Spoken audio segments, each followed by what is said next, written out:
Ce couple vit ici avec ses 2 enfants depuis plus de 3 ans. Il paye 850 € de loyer pour ce logement situé à Goussainville.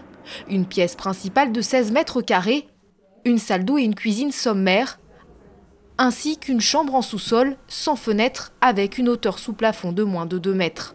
Récemment, ces locataires ont craqué et ont décidé de faire un signalement à la mairie.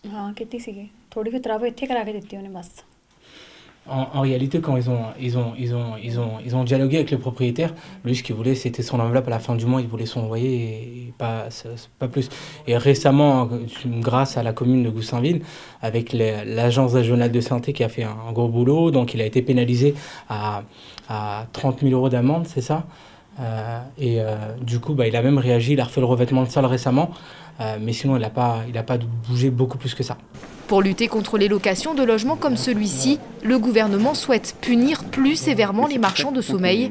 C'est très clair. C'est ce qu'a annoncé Julien de Normandie, le secrétaire d'État auprès du ministre de la Cohésion des Territoires, en déplacement dans la commune. Comment ? En les considérant d'abord comme des trafiquants.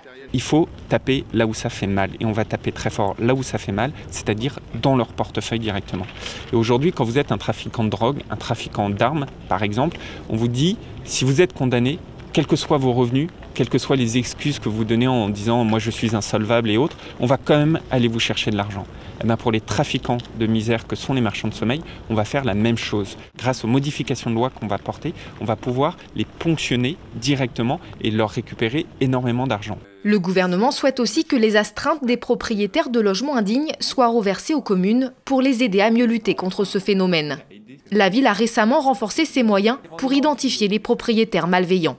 Au départ, il n'y avait qu'une seule personne qui s'occupait de tout ce qui était insalubrité. Donc il y a vraiment un choix de la ville. Monsieur le maire a souhaité mettre vraiment un point sur tout ce qui était insalubrité, logement indigne. Donc du coup, on a développé le service. On est maintenant 3 personnes. Depuis février dernier, la mairie a mis en place le permis de diviser pour les propriétaires souhaitant scinder leur logement. Une idée proposée en 2014 au travers de la loi Allure. Autre dispositif que la ville instaure dès maintenant, le permis de louer.